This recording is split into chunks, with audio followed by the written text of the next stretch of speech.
Es importante que los cristianos del siglo XXI comprendan la Reforma protestante, porque no podemos entender el mundo moderno sin comprender la Reforma.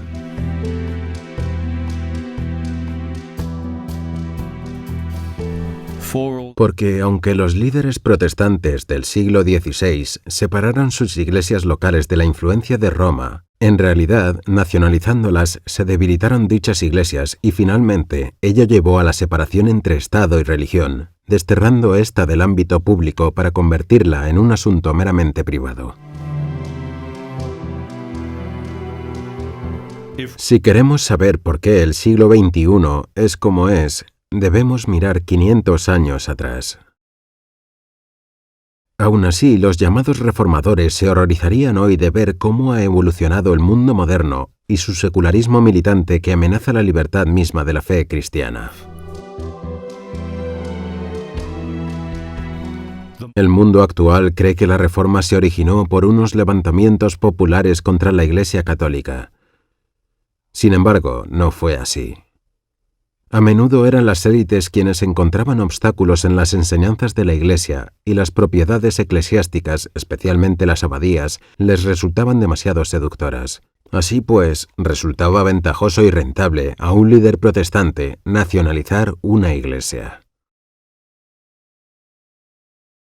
Pero la Iglesia católica tiene sus orígenes no en Martín Lutero o Juan Calvino o cualquier otro reformador protestante, sino en Jesucristo mismo.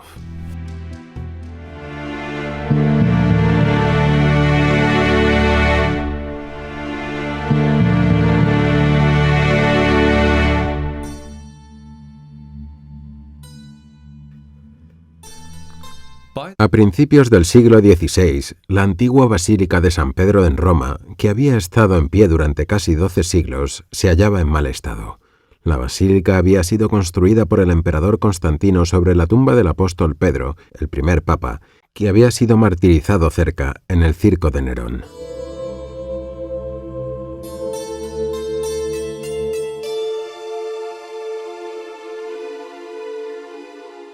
En 1505, el Papa Julio II estaba tan preocupado por el estado de la basílica que ordenó su demolición y la construcción de una nueva basílica de San Pedro que fuera digna de tal nombre.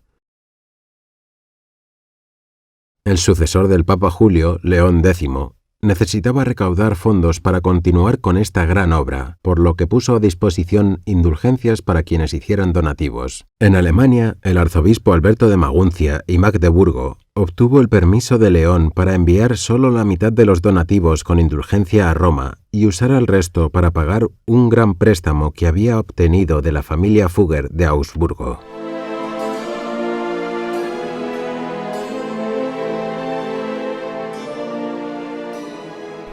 Alberto nombró al dominico Fray Johann Tetzel para predicar dicha indulgencia.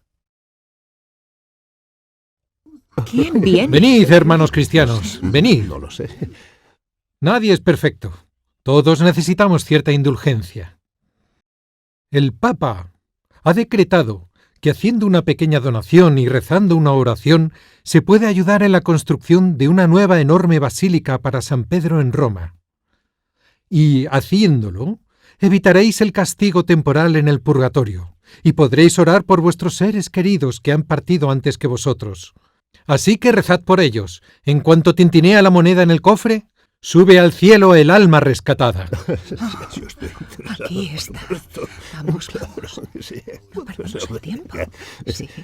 Oh, encontré uno. La predicación y recaudación de fondos de Tetzel fue tan exitosa que cuando llegó a un pueblo cerca de Wittenberg, llamó la atención de un fraile agustino llamado Martín Lutero, cuyos alumnos y amigos estaban también entusiasmados con ello. Lutero, quizás en un momento de resentimiento, escribió sus 95 tesis contra la venta de indulgencias y las envió al arzobispo Alberto. Las copias empezaron a circular y así nació casi por accidente la llamada Reforma. Quienes reciben una indulgencia deben ir primero a la confesión sacramental con un sacerdote y recibir la absolución. Pero así como una persona que ha infringido la ley debe cumplir condena, incluso si se arrepiente, Análogamente, la indulgencia es como la remisión de la pena. Ello sucede gracias al depósito infinito de los méritos de nuestro Señor Jesucristo. Dado que todos formamos un solo cuerpo en Cristo, los fieles en la tierra, las almas en el purgatorio, los bienaventurados en el cielo, puesto que todos somos un cuerpo, las gracias y los méritos de nuestro Señor, Nuestra Señora y de los santos en el cielo se puede aplicar a nosotros en la tierra. Esto es lo que hace la Iglesia cuando nos concede una indulgencia. La práctica de la confesión y el perdón se remonta a las enseñanzas de Cristo a sus apóstoles, porque en el Evangelio de San Juan, Jesús dice: «A quienes perdonéis los pecados, les serán perdonados». La confesión es uno de los 7 sacramentos de la Iglesia. Los otros son el bautismo, la Santa Eucaristía, la confirmación, el orden sagrado, la unción de los enfermos y el matrimonio. Todos fueron instituidos por Jesucristo nuestro Señor, y son signos externos de la gracia interior, necesaria para la salvación. Ha habido muchos reformadores en la historia de la Iglesia católica, y sin embargo, a diferencia de Lutero, permanecieron fieles a la Iglesia y a sus sacramentos. Santos como San Atanasio, San Francisco y Santo Domingo.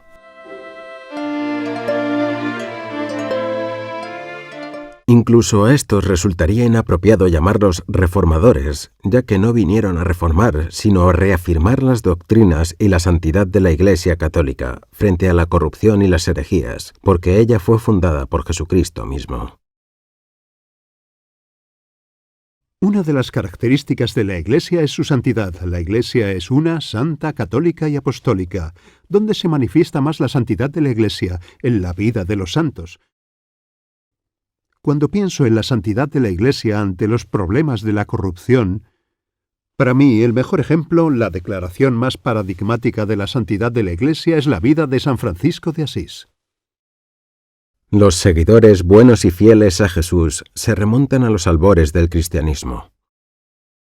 Cuando a la edad de 30 años Jesús llamó a sus apóstoles, hizo de Pedro el primero entre ellos, la roca sobre la cual edificaría su iglesia.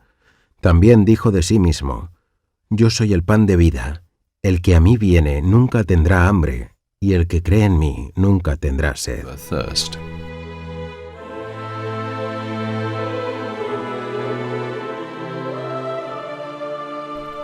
Sin embargo, Satanás siempre intentará atacar a los seguidores de Cristo. En el primer siglo, la Roma pagana gobernó la mayor parte de Europa, y muchos cristianos encontraron el destino del martirio, tanto San Pedro como San Pablo en Roma.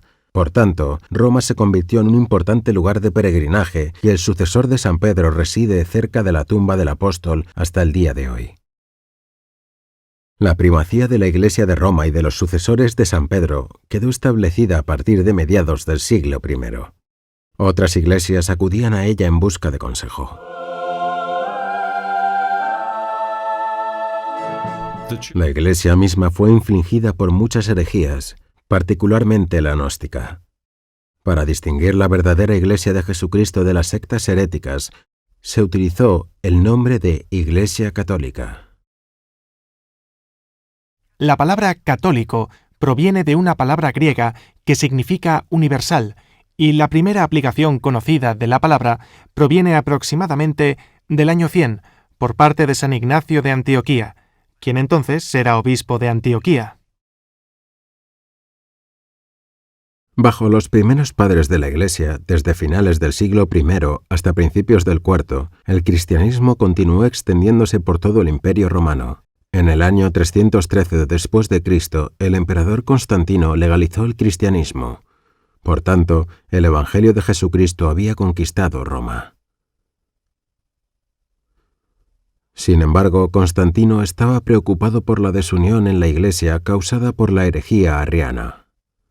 Arrio era un sacerdote que enseñaba que Jesús no era coeterno con el Padre, sino que había sido creado y por lo tanto sería como un Dios menor. En respuesta a tales disputas, Constantino convocó el primer concilio de Nicea en el año 325 después de Cristo. Cursó invitaciones a todos los obispos del mundo cristiano. Según Atanasio de Alejandría, asistieron 318 obispos. A cada obispo se le permitían consejeros, generalmente sacerdotes y diáconos. El principal consejero de Alejandro de Alejandría fue Atanasio, quien como diácono no podía hablar en el concilio, pero se le permitía asesorar a su obispo.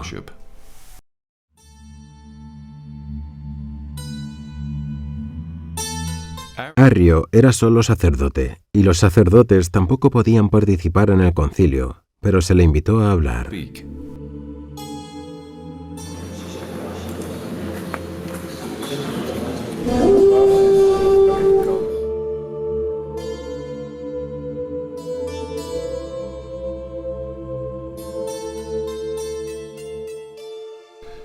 Osio de Córdoba, el legado papal, presidía el concilio en nombre del Papa, ya que el Papa no acudió, sino que se quedó en Roma.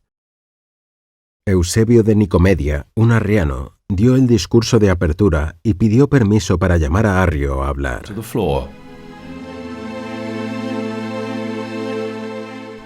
Arrio dio cuenta de sus creencias. Sostuvo falsamente que si el Padre engendró al Hijo, el Hijo había sido engendrado y por ello tenía un principio. En consecuencia, hubo un tiempo en el que el Hijo no existía. El concilio se alborotó por tal declaración. La mayoría de los padres conciliares no estuvieron de acuerdo con Arrio, incluso su propio obispo, Alejandro de Alejandría, lo denunció. Llamaron hereje a Arrio. ¡Blasfemia! ¡Blasfemia!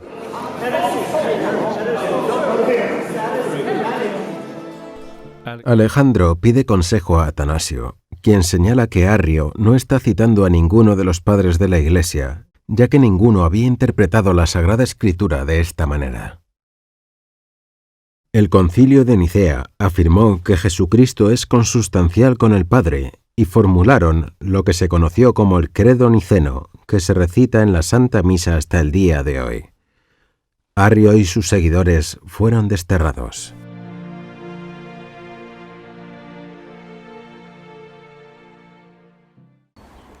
El Concilio de Nicea fue muy importante para el futuro de la civilización occidental, porque fue una lucha por aquello que sustenta toda civilización, es decir, las verdades. Las ideas importan. El catolicismo en sus verdades importa. Y la integridad del catolicismo puede depender de un matiz, de una i.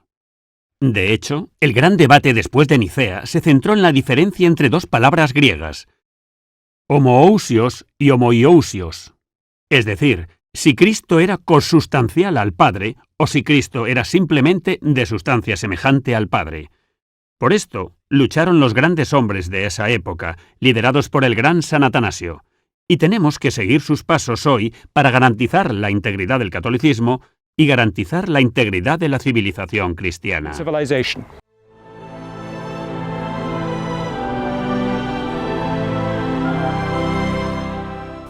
En los concilios de Cartago del 397 y del 419 después de Cristo, finalmente se estableció el canon del Nuevo Testamento.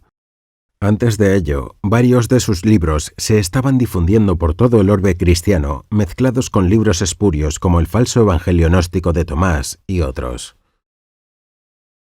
El canon del Nuevo Testamento se convirtió en un problema en el siglo IV, una vez terminadas las persecuciones. Y el Papa San Dámaso encargó a un sacerdote de Roma, es decir, a San Jerónimo, que recorriera el Mediterráneo preguntando a los obispos con qué libros contaban. La colección más completa del Nuevo Testamento la tenía San Atanasio de Alejandría, y se difundió por todo el Mediterráneo.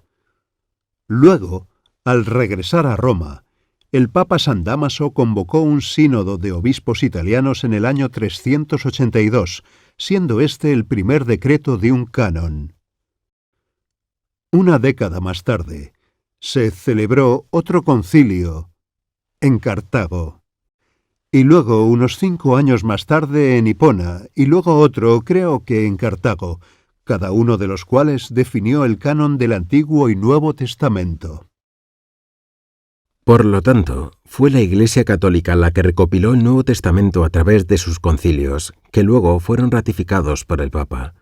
También se confirmó el canon del Antiguo Testamento como aquellos 46 libros de la Septuaginta o Antiguo Testamento griego. Jesús y los apóstoles citaban la versión Septuaginta del Antiguo Testamento. Sin embargo, Martín Lutero y los otros protestantes quitaron algunos de estos libros de la Biblia en el siglo XVI. Bueno, San Pablo cita la versión griega del Antiguo Testamento, incluso donde la versión griega difería de la versión hebrea del Antiguo Testamento, lo cual es una señal de que él consideraba la versión griega, que contenía los libros luego discutidos, pero a los que San Pablo consideraba como la Sagrada Escritura.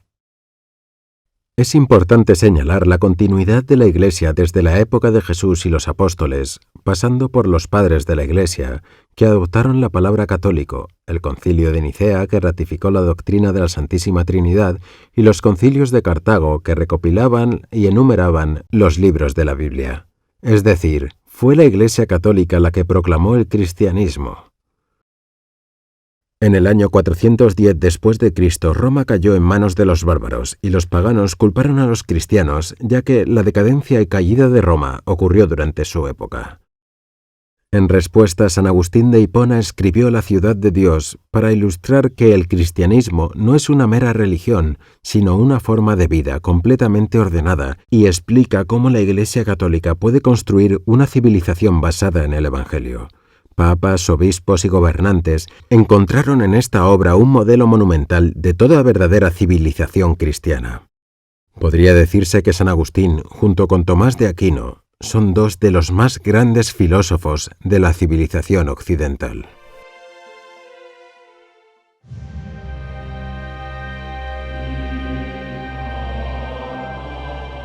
Después de la caída de Roma, en el 475 después de Cristo, Europa entró en lo que se conoció como la Edad Media. Durante este periodo hubo migraciones masivas, incluidos los pueblos germánicos, fundamentalmente paganos. Sin embargo, puede que Roma hubiera caído, pero en muchas comunidades pequeñas el cristianismo pervivía y crecía. Los sacerdotes y monjes, tanto celtas del oeste de Europa como los que siguieron la regla de San Benito que se difundía desde el sur, se esforzarían por recuperar lo perdido.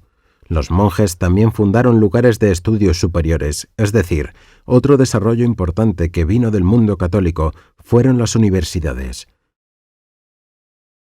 La Alta Edad Media, desde aproximadamente el año 1000 hasta finales de la Edad Media alrededor del 1500, se conoce como época de cristiandad, un periodo en el que la vida de la gente estaba imbuida de la fe católica, los ciclos y las fiestas del cristianismo.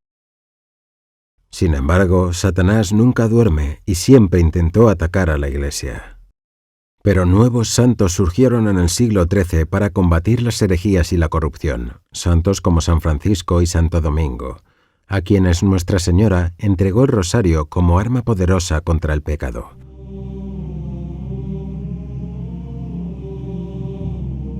También el flagelo de los actos homosexuales, que a menudo conduce a la pederastia, levantó su fea cabeza entre el clero de la Edad Media. Sin embargo, los fieles santos católicos nuevamente se acercaron para ayudar a la Santa Madre Iglesia a vencerla y desterrarla. Santos como San Pedro Damián con su libro Gomorra y Santa Catalina de Siena reafirmaron las enseñanzas de la Iglesia.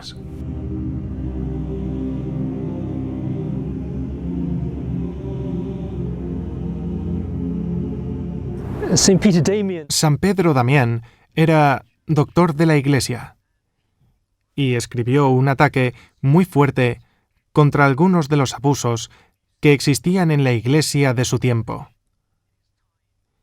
especialmente contra la inmoralidad clerical, que a menudo asumía la forma, ya en su día, de la homosexualidad entre el clero. Y habló de ello con mucha fiereza, y señaló el grave pecado que suponía.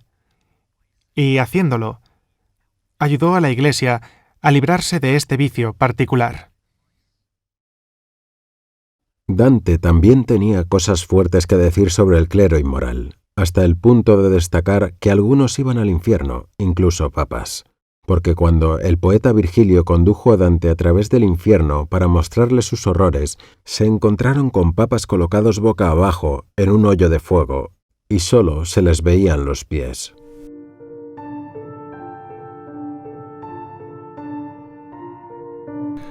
Dante estaba diciendo que cualquiera puede caer, incluso un papa, aunque sea infrecuente. Sin embargo, estos controles y equilibrios proporcionados por fieles servidores de la Iglesia en el ámbito espiritual y moral permitieron el gran salto adelante en la civilización occidental, con avances en ingeniería, arquitectura, arte, música y producción de alimentos. La civilización occidental, como la entendemos hoy, es un desarrollo de la civilización antigua. Así pues, las civilizaciones griega y romana se desarrollaron de una manera particular en la Edad Media, y eso es obra de la Iglesia Católica, no hay ninguna duda. Muchos historiadores han señalado este punto y es cierto.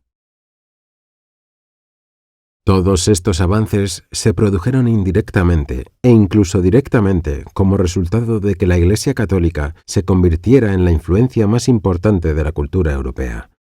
Las grandes catedrales e iglesias se construyeron para albergar el evento más importante en la vida de los cristianos, la misa. Es el acto más grande que tiene lugar en la tierra.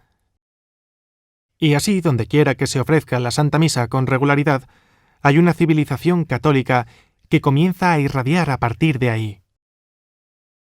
Es parte de la promesa que Cristo mismo nos hizo en el Evangelio, donde dice: «Buscad primero el reino de Dios, y todo lo demás se os dará por añadidura». No solo los sacerdotes, monjes y monjas llevaban vidas ordenadas según una piadosa observancia religiosa. Los días del laico corriente estaban totalmente regidos por sus devociones religiosas. La religión era muy importante en la vida de todos durante la Edad Media. No era algo que la gente hiciera los domingos o solo en los días sagrados. Eso formaba parte de su identidad corporativa. Parte de lo que los constituía europeos era su fe cristiana y también su pertenencia a la Iglesia Católica. Y por eso hicieron todo lo posible para construir estas iglesias monumentales. Participar no solo en los sacramentos, sino también en las fiestas habituales, siempre centradas en los santos locales, en las fiestas locales, en la bendición de las cosechas, en la bendición de todo. El gran salto adelante que la Europa católica había dado de muchas maneras se desvió durante el Renacimiento y el humanismo, o el renacimiento del saber clásico. Sí, había un gran arte, pero en muchos sentidos el diablo lo estaba usando para sus propios fines. Así pues, no todos los papas, cardenales, obispos y sacerdotes de la época vivieron plenamente de acuerdo con el ideal cristiano. El humanismo es un movimiento que surgió del Renacimiento. Es un deseo de estudiar textos antiguos, latinos, autores griegos, para llevar a una mejor comprensión de la persona humana en sociedad. Muchos intelectuales del siglo XVI fueron conocidos como humanistas, algunos católicos, otros protestantes. Erasmo de Róterdam es el humanista católico más conocido de la era de la Reforma. Hizo muchos aportes al conocimiento cristiano, siendo quizás el más importante una edición crítica del Nuevo Testamento. Desiderio Erasmo nació en Róterdam, Países Bajos, a finales de 1466. Fue el autor, filósofo, teólogo y el humanista cristiano más importante de principios del siglo XVI. Aunque a veces criticaba la jerarquía, nunca llegó a ser protestante. Contemporáneo de Erasmo fue el fraile agustino Martín Lutero. Entró en el monasterio de Erfurt en 1505. Era propenso a los escrúpulos, pues no podía creer que se le perdonaran sus pecados. Pasaba horas en el confesionario. No hay ninguna duda de que Martín Lutero sufrió de depresión severa durante toda su vida. Ya mucho antes de su ordenación describía episodios de melancolía y, en mi opinión, nunca debería haber sido ordenado. Bendíceme, Padre, Porque he pecado. ¿Qué tienes que confesar, hijo mío? Soy un gusano, y no hay verdad en mí. Lucho con el mundo, la carne, el diablo, y fallo. No es posible que Dios me perdone. Si realmente te arrepientes de tus pecados y los confiesas, Dios te perdonará. ¿Cómo sé que Dios me perdona? ¿Habré confesado todos mis pecados? Tan pronto como lo haga y deje esta confesión, pecaré de nuevo en cuestión de minutos, incluso segundos. No puedo creer que me hayan perdonado. Dios no podría haber elegido a un pecador como yo para la gloria eterna. Cristo murió en la cruz para perdonar nuestros pecados. Si realmente buscas el perdón, Él te perdonará. Pero yo no. Así pues, la Reforma protestante tuvo origen en un genio atribulado con problemas psicológicos que se convirtió en un hereje brillante que no podía creer en el perdón de Dios. Esta cristiandad dividió y condujo a las terribles guerras de religión que muchos líderes seculares explotarían para sus propios fines. Estas guerras de religión devastarían Europa durante los próximos 150 años.